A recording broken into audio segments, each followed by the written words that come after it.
네, 안녕하십니까. 신축년 새해가 밝았습니다. 작년 같은 경우 코로나와 그리고 강력한 부동산 규제들로 인해서 부동산 시장이 참으로 많이 방향을 잡기가 힘들었습니다. 그런데도 역시 가격이 많이 올라서 벼락 부자가 생겼고 반대에 박탈감 느끼는 그런 분들이 많았을 겁니다. 부동산 세계 쉽지 않습니다. 여러분 스스로 고민하고 스스로 공부하고 스스로 해결하는 거 이거 바람직하지 않습니다. 올해는 저희 내외경제TV 부동산 지금 물어보세요와 함께 같이 풀어가도록 하겠습니다. 우리 지금 현재 부동산 세계 너무도 넓고 많이 열려 있습니다. 새해와 함께 힘차게 또 여러분 같이 부동산 투자, 내 집 마련 열어가도록 하겠습니다. 그리고 여러분의 갖고 계신 부동산 고민, 궁금한 거 있으시면 지금 이 시간 오후 3시에서 5시 늘 연필과 메모를 준비하셨다가 이 시간 만나면 늘 물어보는 자세, 메모하는 자세로 도전해 주시기 바랍니다. 저도 올해 열심히 상담해 드리도록 하겠습니다. 자, 지금부터 부동산 고민 시작합니다. 지금 전화 주시기 바랍니다. 네, 대표님께서 말씀을 해주셨지만 정말 2020년 한 해는 부동산 시장이 너무 뜨겁기도 했고 규제도 많았습니다. 이제 투자하기에는 너무 많이 오른 것이 아닐까 이런 생각하시는 분들 굉장히 많이 계실 거예요. 그런 분들의 고민 혼자 마음속에 담아두시기만 한다면 해결되지 않겠죠? 저희와 함께 하나하나 풀어가 보셨으면 좋겠습니다. 2021년이 시작된 지금 이 시점에 여러분들께서 가장 궁금하신 부동산과 관련된 내용은 뭘까, 고민은 뭘까 생각을 해봤더니 이 내용이 아닐까 싶어요. 과연 2021년 부동산 시장이 어떻게 될 것인가, 오를 것인가, 내릴 것인가, 그에 대한 앞으로의 전망을 좀 해봐야 할 텐데요. 혼자 하지 마시고 전문가와 함께 하세요. 차인원 대표의 꼭꼭 박사 강의로 시작해 볼게요. 대표님 바로 전해주실까요? 예, 많은 사람들이 이렇게 새해가 들어들면 올해 부동산 전망이 어떨까 많이 궁금해 하십니다. 많은 신문과 많은 자료를 통해서 많이 대했지만 여러분들이 과연 어떻게 생각할까 이런 부분들이 굉장히 중요하죠. 저는 이렇게 생각합니다. 획일적으로 생각하지 마라. 부동산 투자에 있어서 가장 힘든 부분은 획일성입니다. 획일적으로 생각하면 안 됩니다. 우리가 어떤 그 부동산이 오른다, 대세 하락이다, 뭐 대세 상승이다 이렇게 하는데 대세 따라가다가 힘든 사람 많습니다. 대세. 이 대세보다는 그 특정 지역을 특정할 수 없는 경우가 많습니다. 또 재개발, 재건축, 또 어떤 그 지역의 아파트 단지의 특성 이런 부분들이 많이 있기 때문에 우리가 이게 획일성을 좀 버리는 한 해가 되고 여러분들이 공부를 좀 하면서 지역적으로 좀 나누는 그런 훈련이 좀 필요하다. 그래서 한번 제목을 2021년 대한민국 부동산 시장은 어떻게 흘러갈까 이렇게 한번 재봐봤습니다. 우리는 크게 우리 대한민국을 지금 현재 서울과 5대 광역시 그리고 나머지 소도시들을 이렇게 생각해 볼 필요가 있겠습니다. 고가 지역, 서울의 고가 지역과 중가 지역, 저가 지역 이렇게 좀 나눠볼 필요가 있지 않겠나 싶겠고요. 5대 광역시 요즘 많이 올랐죠.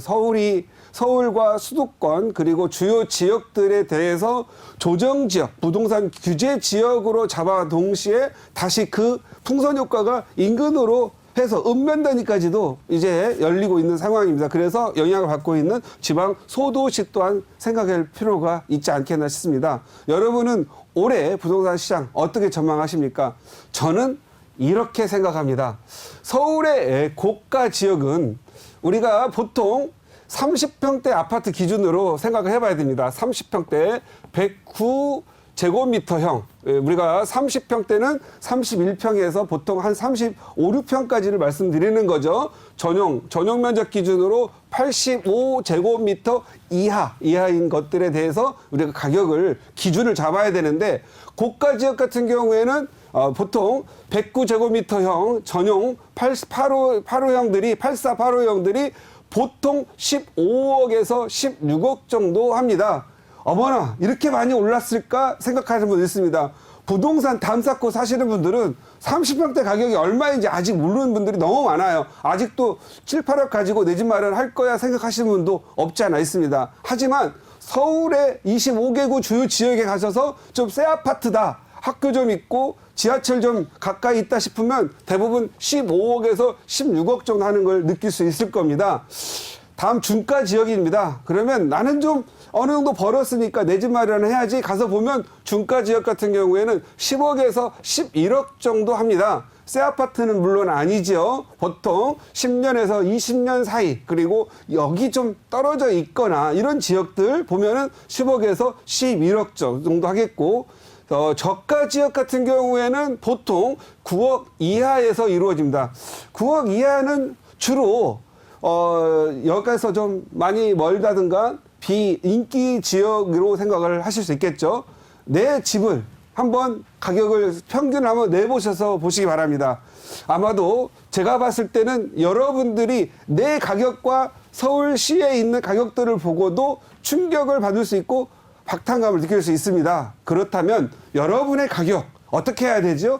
스스로 올릴 수 있는 환경을 만들거나 아니면 좀 돈을 벌어서 좀 더 높은 그레이드 쪽으로 올라가야 될 걸로 보여집니다. 하지만 이제 오를 만큼 올랐으니까 너무 뒷차 타듯이 서둘진 맛이 맞습니다. 막차 타면 되게 힘듭니다. 막차 타는 지역 제가 봤을 때는 고가 지역인데, 고가 지역 내에서도 특히 지금 현재 30평대 아파트들 20억에서 30억 정도 하는 지역들, 제가 봤을 때는 올해 가격 조정이 일어날 걸로 보여집니다. 가장 근본적인 원인은 세금이죠.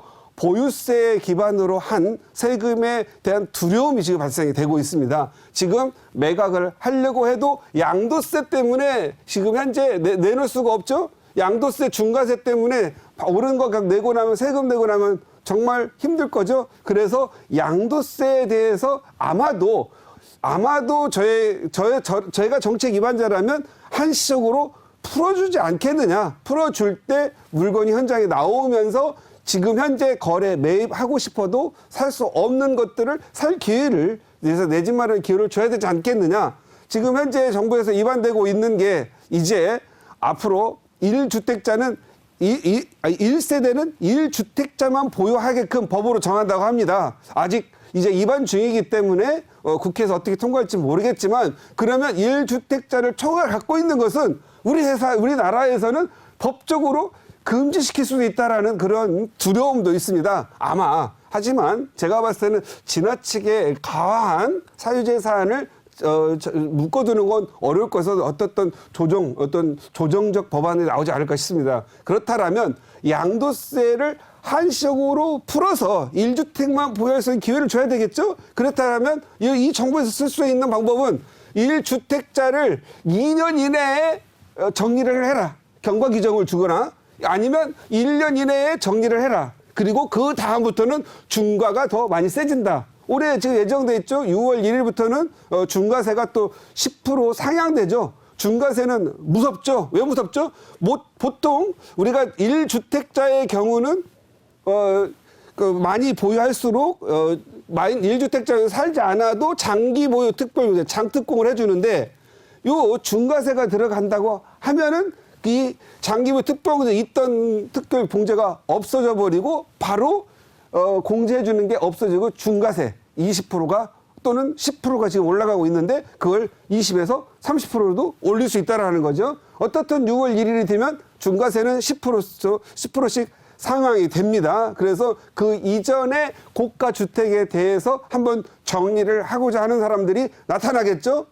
왜냐하면 보유세 때문에 그렇죠. 지금 현재 올해 보유세에 큰 타격은 없었습니다. 작년에는. 그러나 올해부터는 또 보유세가 또 많이 올라가는 시점이기 때문에 적정한 가격이 절충이 일어날 시점이 온다든가, 양도세를 일시적으로 조금씩이라도 좀 풀어준다면, 규제를 풀어준다면 분명히 가격이 시장에 매물이 나와서 가격이 조정될 걸로 보여집니다. 그런데 중가 지역이죠. 중가 지역 같은 경우에는 가격이 많이 다른 동네에 비해서 많이 올랐다라는 생각하지 않기 때문에 이때는 더 오를 거다라는 그러한 막연한 기대, 그리고 갖고 있는 소유자가 또 매도자로 전환이 돼야 되는데 이분들은 팔고 갈 데가 없어요. 그렇기 때문에 나도 내가 지금 갖고 있는 게 가격을 올라야만 한다라는 사회적 분위기에 타산해서 매각하지 않을 걸로 보여집니다. 이게 매각이 안 된다면 어떻게 되죠? 만약에 양도세 중과세를 풀어준다 하더라도 한 집은 있어야 되잖아요. 그렇기 때문에 이분들은 보유할 걸로 보여지고 요 정도의 금액을 가지고 구매를 갖고 있는데 살려고 하면 없단 말이죠. 그리고 소폭 상승세가 보인다라고 보이면 또 다시 실거주 수요 중심으로 해서 소폭 상승을 일으키는 매수 수요로 바뀔 거로 예상이 됩니다. 저가 지역이죠. 저가 지역들은 지금 현재 많이 붕괴하고 있습니다. 왜 우리 지역은 이거밖에 안 올랐지? 우리 지역도 언젠가 좋아질 텐데 그래도 서울인데 오르지는 않을까? 그래서 가격 하락은 없다라고 생각한 이쪽 지역들은 가격이 유지될 걸로 보여집니다. 쉽게 말해서 많이 올랐어요. 다른 것들은 8억, 9억도 올랐는데 우리는 2, 3억밖에 안 올랐어요. 오른 게 없으니 내릴 게 없겠죠. 그러니까 가격을 유지할 걸로 보이고 요 서민층에서 좋아하고 자녀 키우기 쉽고 또 자녀 키우기가 좋고 살기 편하고 또 역과 가까이 있는 이런 지역들에 있는 사람들이 또 저가 지역으로 내려가는 것은 심리적 변화를 일으키는 쉽지는 않습니다. 그래서 이 상황은 가격 유지로 보여지고 급격히 상승을 하지 않고 점진적 상승을 할 거다. 그래서 이런 지역은 올해가 지나더라도 2, 3년에 걸쳐서 계속적 상승이 될 걸로 보여집니다. 5대 광역시는 상승과 조정이 같이 존재하겠죠. 예를 들어서 울산이다. 좋은 지역은 가격이 많이 오릅니다. 그런데 그 지역이 올랐는데 이상하게도 차를 타고 10분만 더 가더라도 안 오르는 지역이 있죠. 이게 광역시 내에서 존재하는 거거든요. 지방의 특성상 보면은 5대 광역시는 항상 보면 상승 지역과 조정 지역이 같이 동시에 조정이 되는데 하락은 없을 걸로 보여집니다. 그래서 부산도 그렇고 대전도 그렇고 오르는 지역은 계속적으로 가격이 좀 더 상승할 걸로 보여지는데 작년과 재작년처럼 상승폭이 크게 일어날 것 같지는 않고요. 어느 정도 상승이 되고 그 상승 지역의 주변에 있는 주요 주택가들은 조정받을 걸로 보여집니다. 그래서 하락은 제가 봤을 때는 없을 걸로 보여지고 한 2, 3% 마이너스 한 2, 3%에서 플러스 3, 4% 내외에서 조정이 될 걸로 보여집니다. 지방의 소도시 같은 경우는 지금 현재 5대 광역시를 제외한 뜻이죠.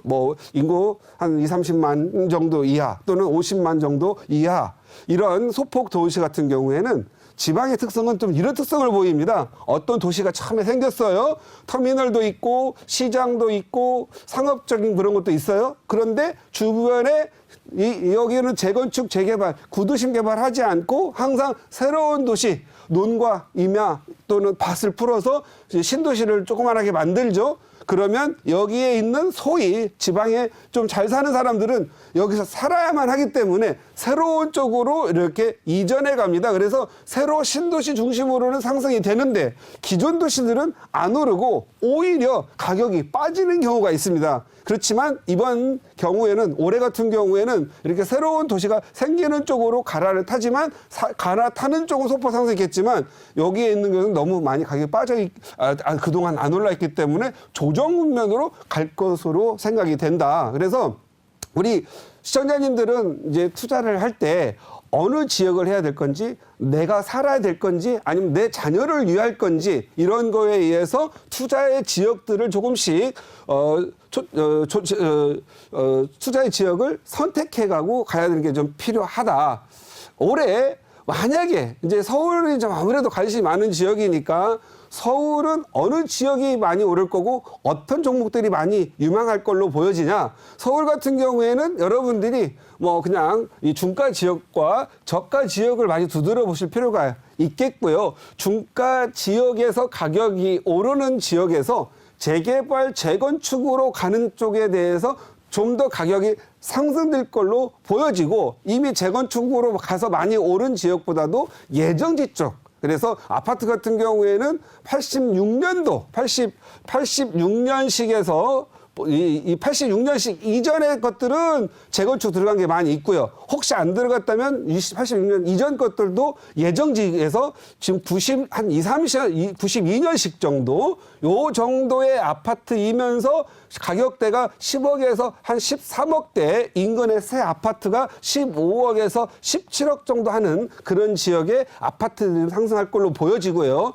이런 지역 인근에 있는 재개발 예정지들, 올해 같은 경우에는 공공 재개발이 많이 좀 인기가 좋아지겠죠. 공공 재개발이 다음 달 15일 정도 발표가 됩니다. 발표되면은 일단 거기 공공 재개발에 들어간 지역 가격이 불끈 오르겠죠. 하지만 오르고 난 후에도 더 오를 수 있으니까 투자를 하는 게 더 바람직하지 않겠느냐. 그래서 공공 재개발 그리고 도정법에 의해서 진행될 재개발 이런 쪽으로 투자가 많이 이루어질 걸로 보여집니다. 그래서 우리가 갖고 있는 자금 그리고 나 상태에 맞추어서 재개발 예정대로 갈 건지 자녀들을 위해서 미래를 위해서 재개발 예정지 전 단계로 갈 건지 그리고 내가 어느 정도 자금이 아이가 크고 결혼할 수가 있으면 공공 재개발로 직접 들어가 가지고 10년 이내에 가격이 내 아파트로 새로운 아파트로 될 것을 갈 건지 이런 고민들을 해보는 게 좋을 것 같다라는 생각이 들고요. 제가 이 그래프 하나를 그렸습니다. 보통 이것은 제가 가끔씩 쓰는 자료이긴 한데 우리가 1997년 이때 어땠죠? IMF가 들어왔었죠. 그다음에 2027년 고점 들어오고 2008년 리먼 브러스 사태가 들어왔었죠.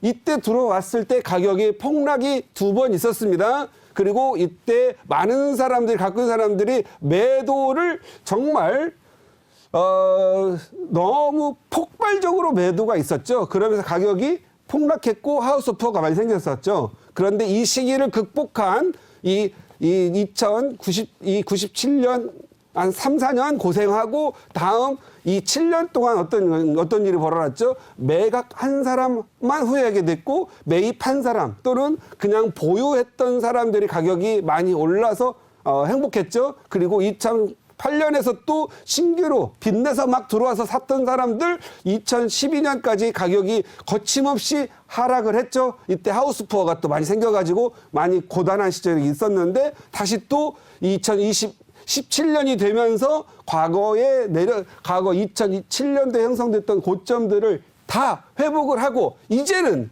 역시 내 집을 갖고 있는 게 답이었구나 할 정도로 겁나 많이 급등을 했죠. 그래서 2021년에도 여러분들이 왜 이 21년 이 부동산 고강도 규제에도 가격이 떨어지지 않느냐면 저는 이렇게 생각을 합니다. 학습효과입니다. 학습효과. 이 과거 1997년과 2008년도에 매각한 사람들이 눈물을 흘렸기 때문에 이제 눈물을 흘리지 말자. 그런 차원에서 나는 이제 비록 떨어지더라도 두 번의 학습효과 팔았던 사람만 눈물을 흘리고 팔았다는 사람은 지금 현재 형편이 어려운 상황에 놓여 있기 때문에 이제는 강한 보유 쪽으로 가져간다라는 거죠. 그래서 보유를 하기 때문에 이제 어떠한 상황이 오더라도 폭락보다는 조정 시간으로 올 거로 보여집니다. 그래서 조정은 항상 어떤 현상을 보이냐면요.